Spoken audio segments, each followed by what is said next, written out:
So how's everybody doing? Right. What happened? Giant monsters, yes. That's a good point. I was once on a panel where a guy was arguing that he was like, why do we have to call them kaiju? Can we just call them giant monsters? And it's like, because it's, I don't have 4 hours. Yeah. Everything you're just like, Well, welcome to the Classic Godzilla panel. To explain what the panel is for a second, this was supposed to be a little bit more like the legendary panel yesterday. We were supposed to have a few guests from Japan out here, and we were supposed to talk about classic Godzilla movies, but due to COVID, they could not make it. And so, in return, we're going to just sit up here and have a discussion with you guys about all of Toho's Godzilla. Just a fun, lighthearted discussion, and it's going to be pretty loose, and so we'll just see where it goes. Yeah.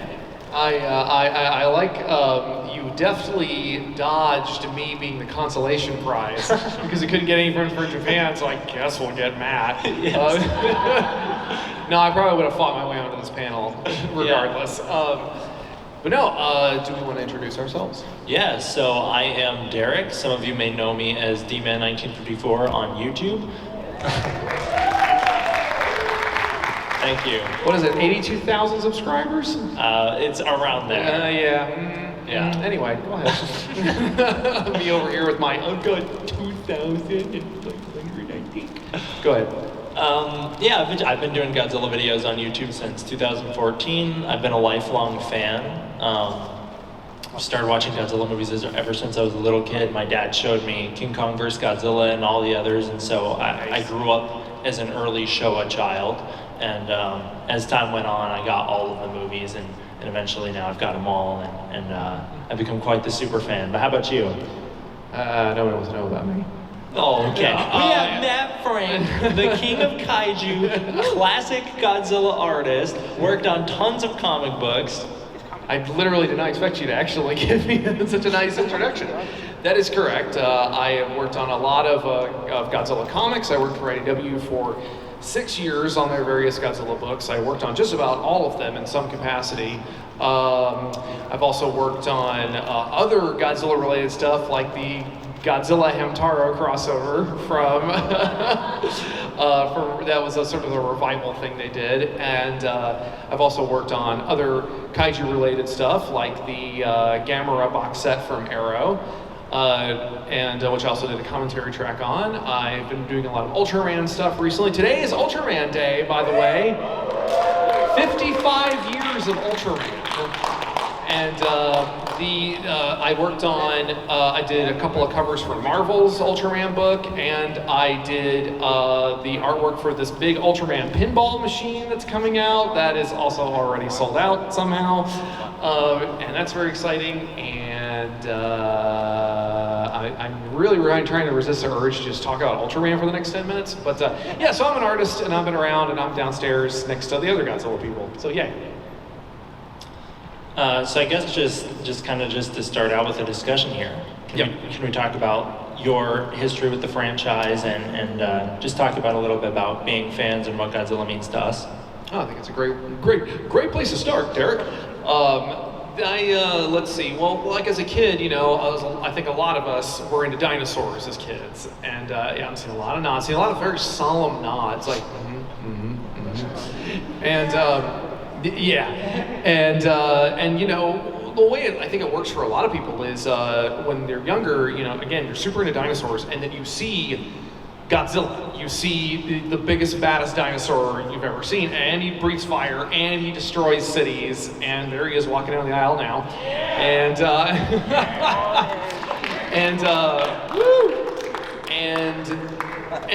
for me, it was a number of things kind of scattered around where like I would see or hear about Godzilla, and people would be like, "Oh yeah, that's Godzilla," and I'm like, "Okay, but what am it?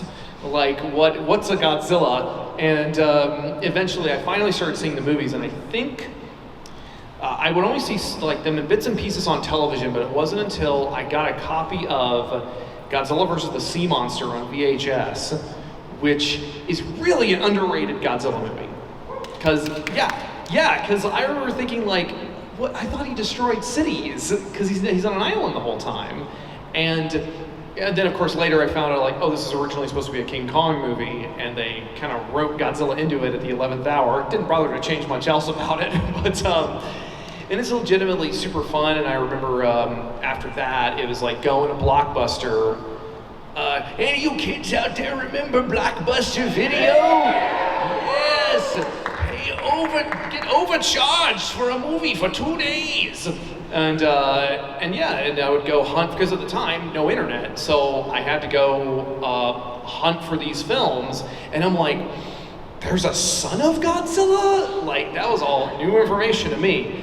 And that's really where it snowballed once we got the internet. Like, the first thing I asked my dad to type into the Netscape search bar was Godzilla for Godzilla, and the first thing I saw was Mark's Godzilla page, which is legendary for Godzilla fans in their 30s, who got the internet and was like, oh man. And I remember looking at it and I was like, well, what I thought was, oh man, that's the Mechagodzilla that the Trendmasters toys are based on, and that kind of looks like the Rodan toy that I have, and they made more movies, and and then you're like, oh, Godzilla died? What have I missed? Living over here in stupid America, but yeah, and that was how it really. And then of course you get a hold of G-Fan, and it's all downhill from there. And by extension, it opens up the world of, it opens up Japanese culture by extension to you, because you start getting into other tokusatsu, Gamera, Power Rangers, Ultraman, and then from there you start learning more about anime, and then you start learning about Japanese culture in general, and especially being a kid of the 90s, we were like raised by Japan, like all of our games and comics and TV shows were all Japanese in some way. So, take it away. Yeah, I guess I had kind of similar experiences, 10 years later. I'm gonna die. Yeah, I remember my dad owned a couple VHSs of Godzilla, and so we had like Mothra vs. Godzilla, Monster Zero, King Kong vs. Godzilla, a few others. And then I used to go to Blockbuster all the time, and it was like, yes, it was right as Blockbuster was going out, and we were looking all the time for, what Godzilla do they have? And they had like Godzilla vs. Gigan and Godzilla vs. Hedorah, and those were the only two. But I rented them over and over and over again because that's all I could do, and that's the only way I could experience these movies. And then over time, with the internet, James Rolfe, I don't know if you guys know Cinemassacre. Oh yeah. Woo! That's the appropriate response. He did Godzillathon back in 2008, which I think is a huge moment for Godzilla fans because it's the first time someone chronicles the legacy of Godzilla on YouTube, and it blew up. And me being a young child, now I'm learning about, there's so many of these, and there's so much going on, and I'm trying to learn about it all and take it all in, and I made it my mission to hunt down all these movies, and so yeah, I had very similar experiences. Yeah, it's funny you mentioned James. I wound up being on a podcast with him many years after he did that Godzillathon.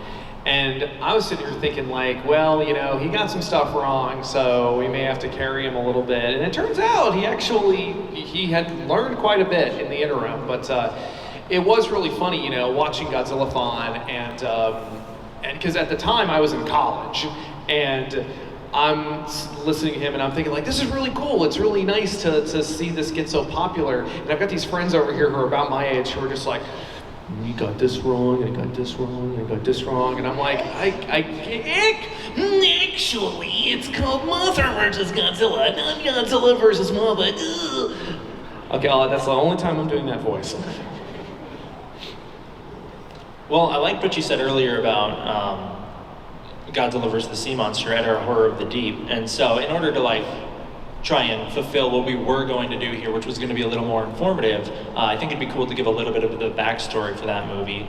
So for those of you who don't know, this is a movie that came out in the 1960s, and originally there was a long struggle to get King Kong back after 1933, and it eventually led Kong to Japan, where Toho purchased the rights, and they had all sorts of ideas for what to do with Kong. At one point, they were thinking of doing King Kong versus Frankenstein, because that's the script that they bought. And if you followed the progression of this story, you know that we get Frankenstein conquers the world, and we get King Kong versus Godzilla. This is what these two developed into. And then following King Kong versus Godzilla, that movie's so popular that they want to do more with Kong. And so they plan on doing a King Kong movie where he's set on an island, he fights a giant lobster, and Mothra's gonna show up. And so it was gonna be kind of a crossover of Kong and Mothra with some other Toho elements. This did not wind up happening because it strayed too far from the Rankin Bass cartoon, which was who currently had Kong, and so they didn't want this to happen. And so this eventually developed into King Kong Escapes, which is a little more like their cartoon in that it has Mechani-Kong. And then Godzilla took the role of King Kong, which is why if you watch that movie, they wake Godzilla up with electricity, because it's a carryover from Kong's electric powers in 1962, and Godzilla has a fascination with a native girl, which is again a development of Kong. Yeah, it really was funny to watch that movie, and as a kid, not knowing that it was originally a Kong film, because you are seeing all these little elements, these little things that like will tickle the back of your brain. Because I think I had seen Kong by then, or I was vaguely familiar with Kong. Although my first exposure to King Kong was a colorized version of the 1933 film, which was really trippy, because my whole youth, I thought Kong was blue, and I thought the T-Rex was orange. So that was weird. But yeah, that movie, Sea Monster, really is like, again, because it's so different from a lot of other Godzilla movies, I think it still like nestles neatly into the overall canon. You said something, and I really hope they do, because Legendary right now with their MonsterVerse, it's clear they want to do more Kong stuff, and I really hope they come back around to doing King Kong versus Frankenstein. And now here's the funny thing, it's the story works, because this was the original pitch by Willis O'Brien. For those of you who don't know, Willis O'Brien was the special effects pioneer behind the original King Kong. He came up with this idea that a descendant of Dr. Frankenstein creates a giant Frankenstein monster out of like animal parts, like mostly out of an elephant. And somehow it gets loose, and so does Kong, and they have a fight in downtown San Francisco, which, can you imagine, like a stop-motion, Willis O'Brien animated Kong versus Giant Frankenstein in San Francisco? That would have been amazing.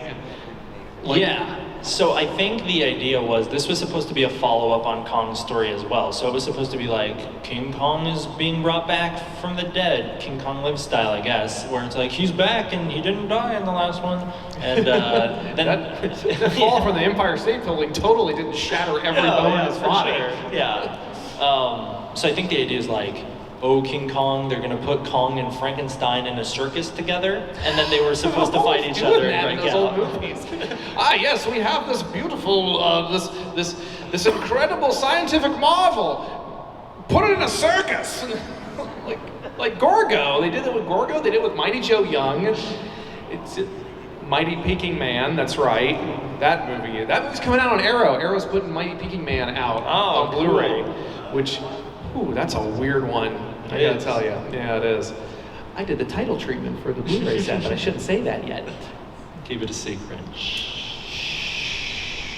All right. Anyway, but yeah, I'm hoping I would really like for them to do something like that and bring it back around. But you said your first movie was King Kong versus Godzilla, and that's definitely what's on everybody's mind right now because of Godzilla versus Kong.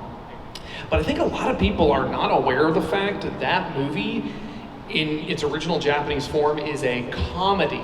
Yes, like this is incredibly funny. Yeah, this is like one of the biggest things that breaks my heart is when people talk about King Kong versus Godzilla. They're like, oh, the movie's so silly and it's so ridiculous, and they're talking about the English dub, and it's like, yeah, that's the point. That's the point of the movie. Like they knew.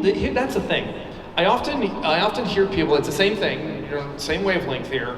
That I will hear people talk about the older Godzilla movies, especially King Kong vs. Godzilla, and their assumption is that the whole thing is a mistake, and that's why it's entertaining, because these were incompetent filmmakers who didn't know what they were doing, and just happened to like trip and put the film in the camera the right way. Like, and the thing is, and I got into a screaming match with somebody over this because they're wrong. And I was like, no, they know what they're doing. They know it doesn't look realistic. That's the point. It's supposed to be fun. It's like watching the Muppets, basically. I don't look at Kermit and think like, oh, it's not a real frog. Frogs don't play banjo. It's literally what these people sound like. It's like, that's what you sound like. That's you. Yeah, so in 1964, Tsuburaya, who does the special effects for Godzilla movies, he purchased an optical printer, which means in 1964, Godzilla can now be put in cities, real cities. They can go shoot the city and then put Godzilla in it. So since 1964, they've had the ability to do this. They choose not to because the films are supposed to be a celebration of special effects. So when people talk about the fact that it doesn't look photoreal, yeah, that's the point. It's not supposed to. It's supposed to be a celebration of special effects. It's supposed to be showing the craftsmanship that goes in behind this. And I think that there's a huge misconception around these movies when it comes to that. David Callett has an amazing book. It's got a real crackerjack title, The Critical History and Filmography of Toho's Godzilla series. Look for it now on Amazon. It's a really good book, and one of the things that David points out, David also did a lot of commentaries for several kaiju movies, including the original Godzilla for Criterion, and he was also on the Gamera set that I worked on, so that's pretty neat. Anyway, I totally lost my train of thought. Okay, so but he said something that stuck with me, which is kind of what I was saying earlier, which is in the Western world, when we see a film and we see a special effect and it is not 100% convincing, we perceive that as a mistake. Like, oh, this is a result of incompetence. And a lot of times it is. But other times, especially, you're getting into the nitty-gritty of Japanese culture at this point, because it really is more about having fun or creating a heightened sense of reality, where it's like it's its own reality. Like there's a whole scene in King Kong vs. Godzilla where they have an entire construction sequence where they're digging this big pit that Godzilla's gonna fall into. They're literally gonna lay a bunch of grass out and have him fall in a pit, dump kerosene on him and set him on fire. That is a dope plan. Not gonna work, but it's neat. And so there's this whole sequence, and I didn't really put it together until I saw it like as an adult. It's all miniatures. Like they're all miniature construction equipment, all miniature what is a little conveyor belt of buckets of dirt, and they didn't need to do that. It's more expensive for them to do all these little miniatures, little motors and little trucks. I mean, there's a wide shot, and it's like 20 different things happening. Like there's a little line of trucks going up a hill. There's another one over here that's digging into the wall of the canyon. There's another one over here that's like dumping dirt into another truck. And you're like, this is incredibly elaborate, and they did not need to do that. But they wanted to because it was cool and it was fun. Many times Tsuburaya was asked, like, why don't we do this? It'll be cheaper and more realistic. And he would often say, no, this is more fun. And get away from me. Yeah. And like going along with that, I see a lot of fans online pointing out like, well, in this scene you can see the wires, and that's like a big thing. I can see the wires because my eyes work. Right, and well, to begin, it's like, these movies were supposed to be seen on screen in 1966 and then never again. We weren't supposed to have Blu-ray. Yeah, that's the thing. These movies, if it wasn't playing in the theater, you couldn't see it. People were just assumed these things were just going to get thrown away, or maybe if they were lucky, put out on a film festival for kids or something. Mm-hmm. But it's like, don't worry necessarily about the wire. What is it attached to? Because in a lot of the times, there's these incredible things happening. There's monsters moving around, tails going crazy. Things are flying in the background, in the foreground. You got jets going on, shooting them with things. There's so much happening. It's like, the wires are supporting everything here. Look at everything that's happening around. That's one of my favorite things in these older films is when you see like the Super X flying behind a building while Godzilla's walking around. It's like, look how cool that is. How did they got all of this to work and nothing messed up? It's awesome. Yeah, well, nothing messed up. I mean, God knows there was some stuff that messed up. Yeah. I mean, sometimes they'll keep it in. So much of it is, we'll fix it in post. Really fix it in post. But I really think that needs to be like a pull quote for the back of a Blu-ray box or something. Like, don't worry about the wires. Look, yeah, there are wires, but look at what they're attached to. Like, I really like that. I see the gentleman in the orange shirt has something to say.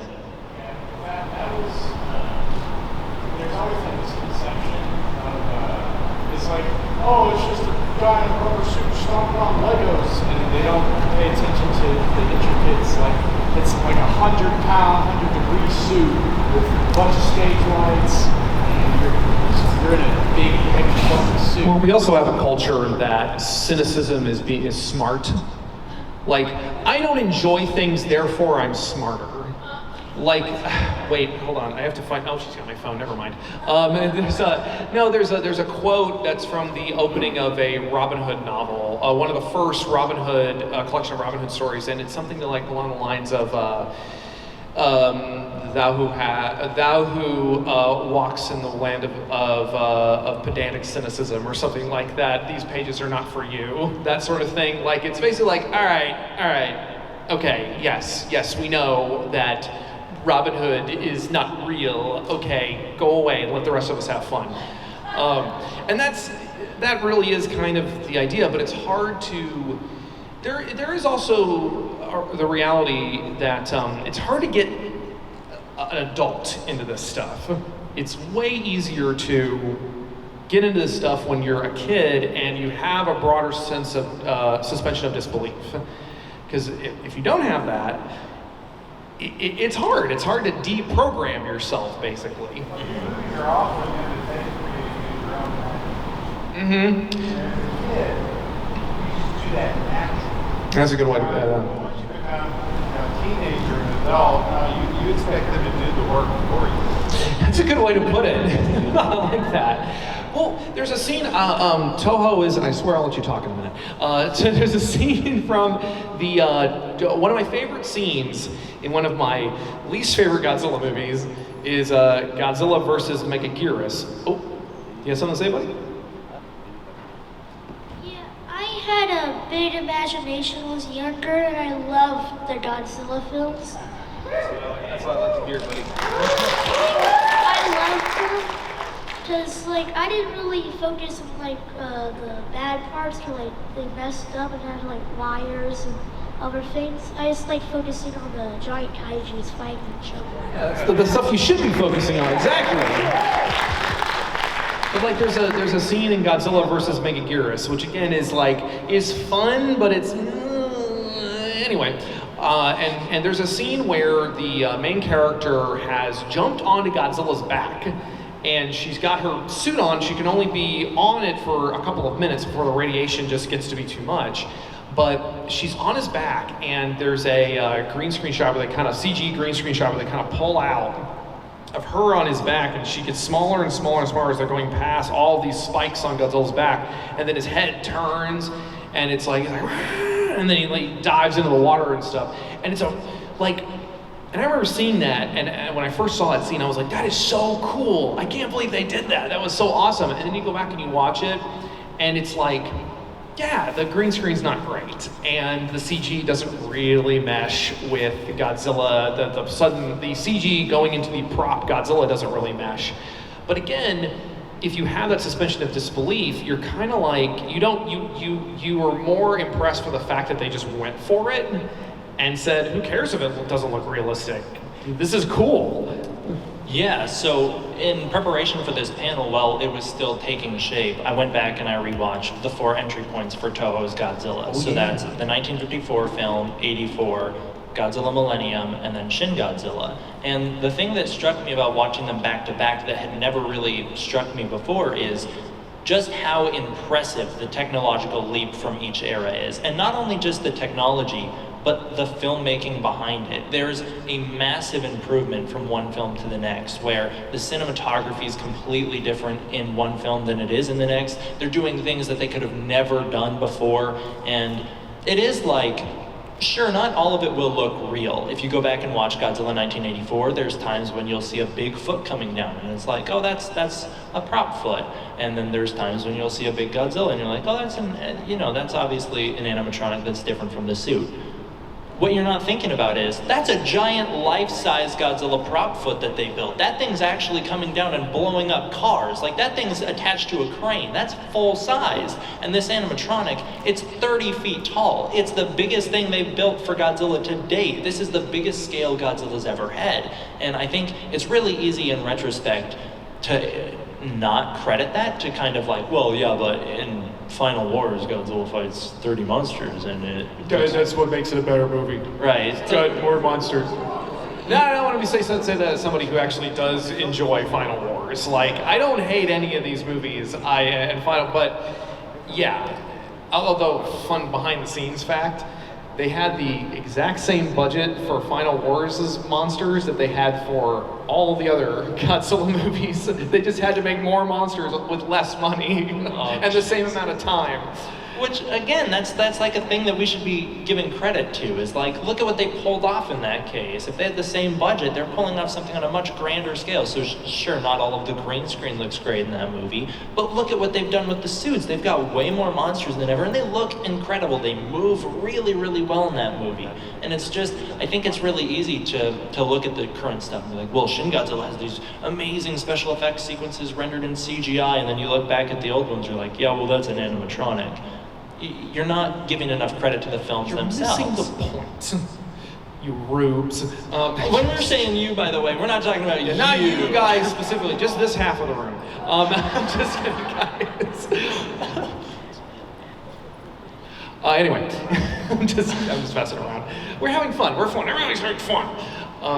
But yeah, no, I completely agree. I feel like there should be standards, of course. Like, I feel like there should be, like with anything, you know, there are good implementations of special effects, and there are not so good. And it sometimes comes down to,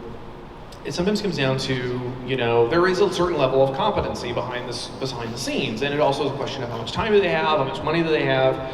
Because you go back, but even the really bad stuff can have value to it. Like stuff that somebody would say is objectively bad. I mean, I go back and I watch Reptilicus, for example. Does anybody know what Reptilicus is? Oh man, that is the fewest hands we've had thus far. Yeah, no, seriously. I think the best way to watch Reptilicus is either the original Danish version, because it's a Dutch kaiju film. Wrap your head around that for a minute. And you either watch it its original cut, which is more of a comedy, or watch the MST3K version that's on Netflix, because that has one of my favorite jokes of all time, which is a fire in the aquarium, well, that'll sort itself out. Because I love that line. So, but you watch that movie and it's like, and from a macro perspective, it's like, okay, it's kind of boring, the characters aren't very interesting, and the effects are, how do I say this delicately? Crap and a half. Well, it's like instead of putting your hand inside of a puppet lizard and doing like this, which, you know, it's a puppet, but at least you get a little articulation in there. Reptilicus's neck is supported by like what, one string, so it's like this. And it's like, but I wouldn't change a thing about it. I would not touch that film, because there are these domino effects of weird stuff happening that are kind of in, like the American military general who's come to what's the capital of Copenhagen? Thank you. Oh, hey, Mike. He comes to Copenhagen to help them fight the giant lizard, and during the final confrontation, he's not out there, he's in the command center. He just keeps getting sweatier and sweatier every time they cut back. His outfit is just drenched, and there are these two young women characters. Every time they exit a scene, they come back with a completely new outfit on. And it really made me wonder, like, was this some kind of a promotional tie-in? And that's like with some Danish department store. Anyway, it's fascinating to me when you can watch some of these, even some of the bad movies, and you can learn from them. Because I mean, what's the saying? Like, you can I think part of it is like you can learn so much from watching a bad movie. Like, bad movies are the best teachers for what not to do. Yeah, and I think there is something to be said for things that people claim are objectively bad, that there's still a lot of value there. Like, I don't know if people on the internet know what the word objective means, but... No, I'm gonna say no. But like, for instance, I know there's a lot of complaints in the movie Godzilla 2000 Millennium, where there's scenes where Godzilla's walking, and it's like, well, he's clearly green screened in here. I don't think what these people are realizing is just how ambitious this use of Godzilla is. The whole introduction sequence to that movie is fantastic. It's got a great mood and atmosphere. It's super suspenseful. It's really, really moody. And there's these shots where they're driving around and the camera will like swing full 360 around a car and Godzilla's walking in the background. It's like, maybe it doesn't look 100% real, but that's incredible that they did that. They went for it. And so I think that there's something to be said for the progression there. So even if it doesn't look, exactly how the 2014 film looks, or Godzilla vs. Kong or something like that, there's still so much value to what they're doing, and there's still so much to appreciate and be learned from it. What's up, man?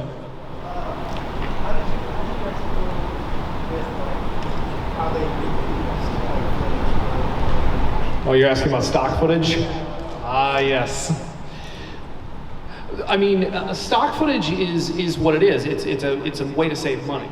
And for those who don't know, especially in the 70s, they got real liberal with the use of stock footage in the Godzilla series, where they would just go back and they would have to recycle whole scenes. Like, if Godzilla is fighting Ghidorah in the movie, in like Godzilla vs. Gigan, yeah, you bet we're gonna go back and reuse footage from Ghidorah the three-headed monster. And it's one of those things where it's like, you kind of have to accept it as a reality. It's funny because I've watched those movies with people who are not like diehard fans. They don't know when to identify stock footage.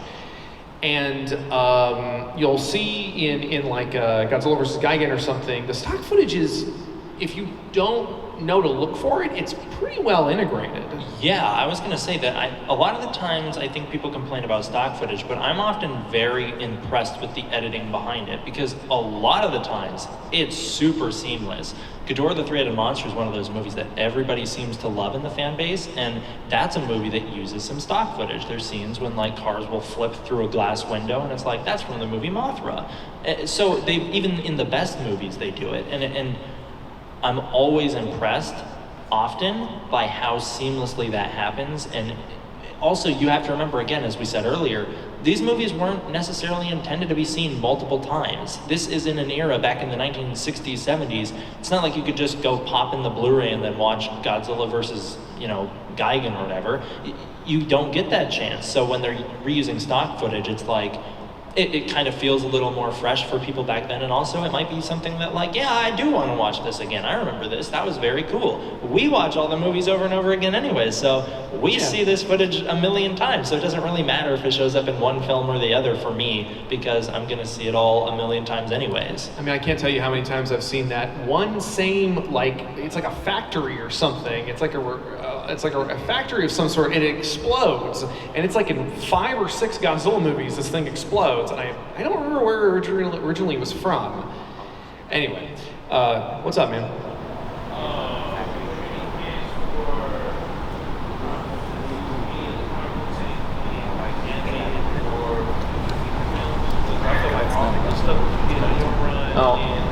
Godzilla Hill and all the other stuff they do now is nothing short of amazing. So, and for those who couldn't hear, the question was whether or not we think that they'll use stuff like the comics as inspiration for actual Godzilla movies or TV shows or something.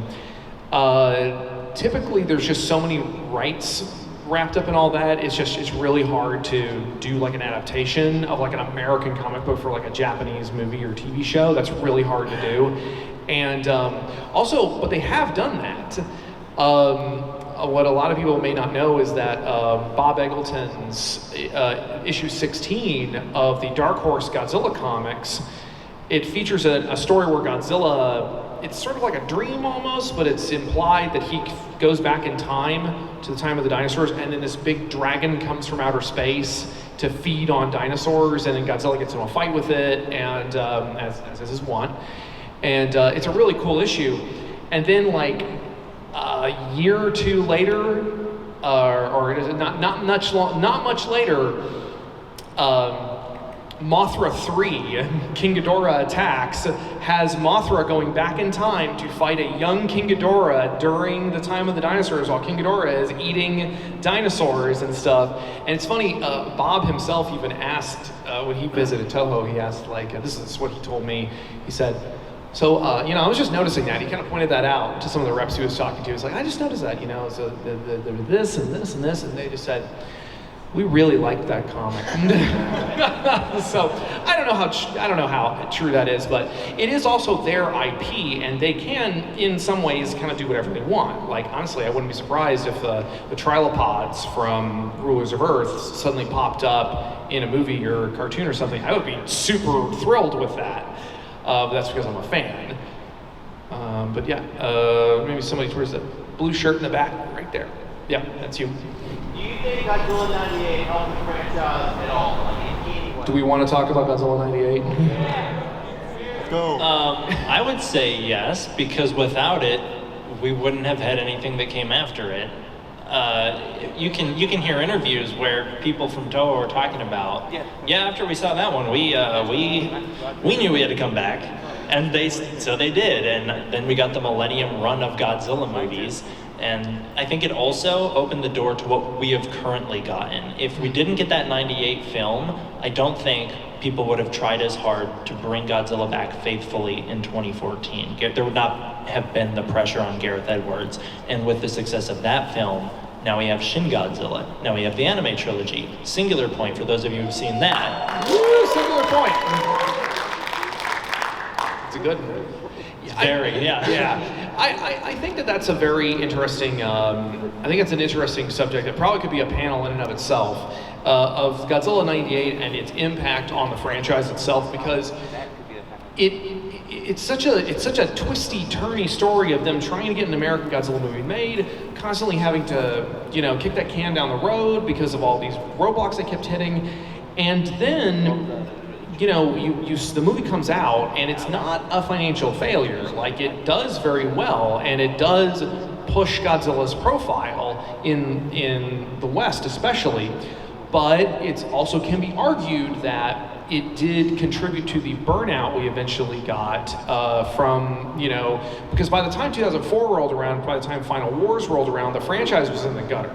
Like, the movies were not being attended nearly as much as they were, and it's because if you really do the math, from 1989 all the way to 2004, it was like 2 decades almost, or just under 2 decades of solid, not just solid Godzilla, because you have the Heisei series, you have the 98 movie, you have the Millennium series, you also had Gamera trilogy, you have the Mothra trilogy, you have a huge revival for Ultraman that ran from 96, or even in the early 90s with Ultraman Zerth, and Orochi the Eight-Headed Dragon. You had this, the genre really exploded, and then by the time 2004 rolled around, it was supposed to be Godzilla's 50th anniversary, where everyone was like, I'm kind of done with this lizard. So, which I also think this whole period of Godzilla from the 80s until 2004, I think it gives way to what we have now, which is through that time period, and really throughout Godzilla's history, Godzilla's been pretty much the same character. I mean, there are times in the Showa era in particular where it'll be like, well, now he has magnet powers because lightning hit him and now he can fly. It did happen. It did happen. So there are times when they will make Godzilla a little different, but generally Godzilla's been the same monster since 1954. And now that the franchise has been rebooted, if you've been paying attention to what Toho's been doing, they've kind of said enough. Okay, America can get the old Godzilla. We're gonna do something different. We're gonna do some weird. It's gonna get weird. It's gonna get weird, and that's why Shin Godzilla is so different. A lot of creative control was given to the directors, and so they got to do pretty much whatever they wanted. And so Godzilla has been radically redefined for the Japanese, which has led to a whole new wave of a very different Godzilla. The anime trilogy borrows a lot from Shin Godzilla. He may look a little more like the legendary Godzilla, but he's got a similar tail beam, and they take some creative liberties with him. He's no longer he's like a plant. Not that Shin Godzilla was, but they're just doing different things with him. And now we have Singular Point, which I think is the ultimate development of Japan now has a new base Godzilla, and it's not the one that we remember. That Godzilla is now the one we have in America. Japan's new Godzilla is Shin Godzilla. He's their default. He's the one in all their marketing. He's got the Awaji Island, a full-sized zip line of Godzilla's head sticking up out of the ground that you can shoot down his throat. They've got all sorts of weird stuff.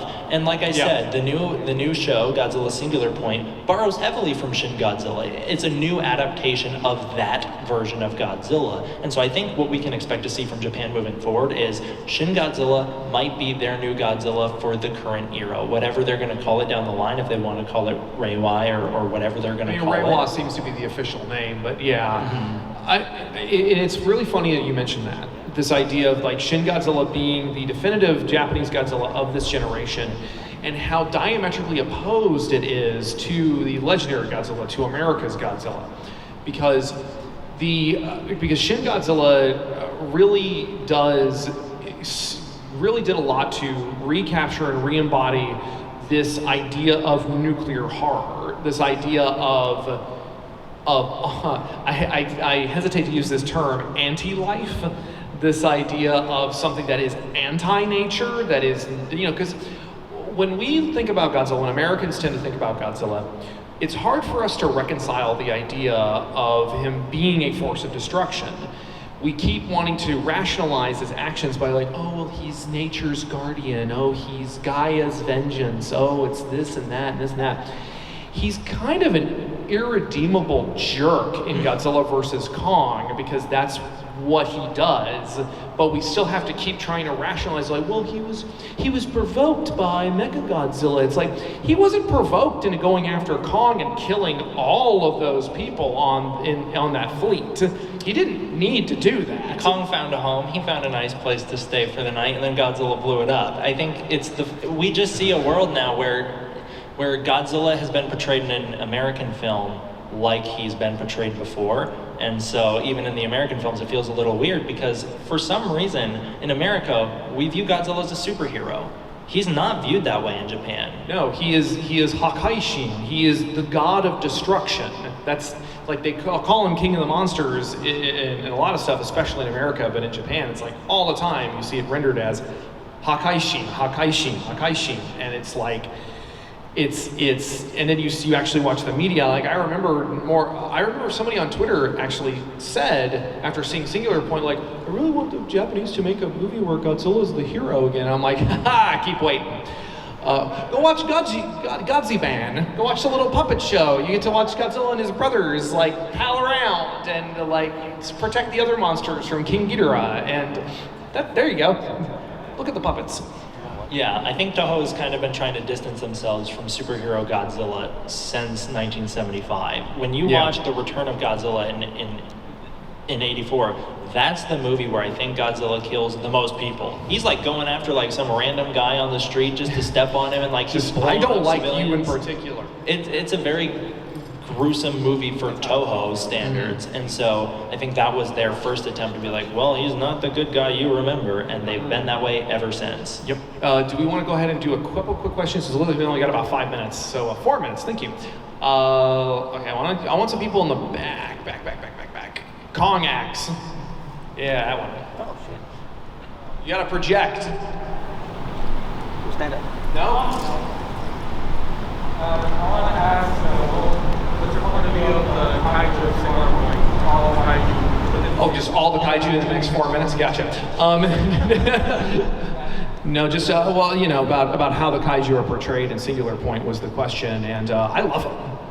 Yeah, I think it's really cool the way they have redesigned all these monsters, the way they have also redefined them. So I think it's interesting that they're bringing the kaiju down to be a human threat, whereas normally we view them as like, oh, they're going to wipe out a city and people will die, so it's obviously a threat to us. But this is the first time where they're on the scale of going right after you, the individual, and it makes it a lot more personal, where then you have Godzilla as like, that's the thing to be afraid of. You have these other things, they're scary, but that guy is the one we're afraid Yeah, I of. really like that approach. I really do. It makes Godzilla feel like the devil compared to these other monsters, which feel monstrous.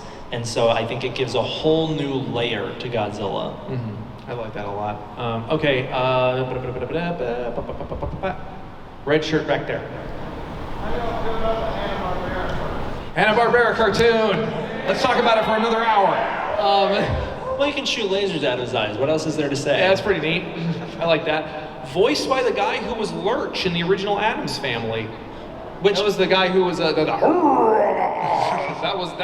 was Lurch doing that voice. Something about that I find super interesting is that around the same time these cartoons were being produced, there's something called Power Records, which I don't know if any of you in here know what a Power Record is. We got one guy in the back. Power Records are just like little stories that you could get on records and listen to, and sometimes they'd have like a comic book with them. And for Godzilla, around the same time, they're using Godzilla's roar, but in the official Godzilla cartoon, they're having some guy like drunkenly in a mic. It's like weird, yeah. I'm not gonna lie, I kind of dug it. I kind of liked it because it sounded like a sound I could make, you know. And you get that music, that dun dun dun dun dun dun dun dun. It's so good. He's coming out of the water and he's like pew pew and lasers for no reason. No, you don't get Scurryonk. Let's change it up a little bit. Come on, people. All right, you want to pick somebody? If we have time. I think we got time for one more. Sorry, guys. Okay, one more. Put you in the purple jacket. You had your hand raised for a while. With the hat? Yeah. Most underrated kaiju? Varan. The Gargantuas. The Gargantuas, yes, nice one. Yeah, because I said Varan and nobody even blinked. That's, that doesn't even count. But yeah, the Gargantuas are awesome. I love them so much. There's so much personality. And a lot of potential there. They could be the closest thing Toho could have to doing their own Kong for the modern day. I think Toho should bring those guys back for sure. I think we got maybe one more. We can do one more. Okay, right here. Wave in your hand like you just don't care. Yeah, I said it. Your least favorite kaiju? Least favorite? Oh, crap. When compared to Kong, Godzilla comes to mind. No. Oh, that's right. He's Team Kong over here. That's right. Yeah. Am I gonna get attacked if I say Titanosaurus? Charlatan!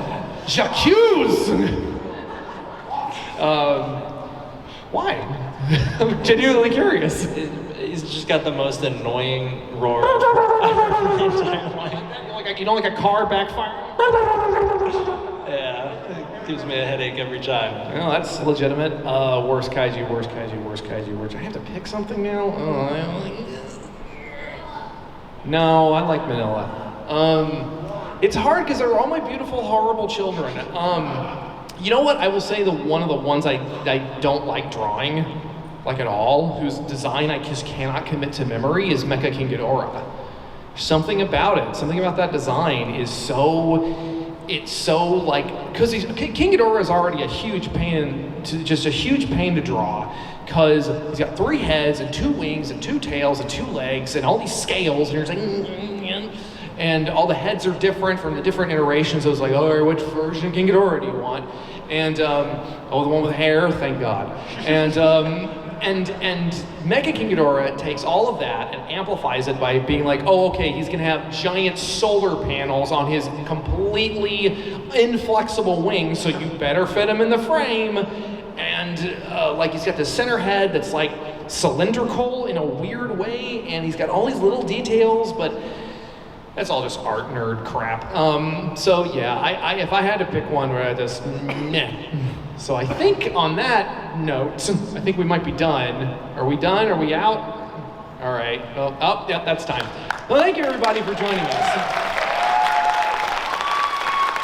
And I believe there's an Evangelion panel at 6:30.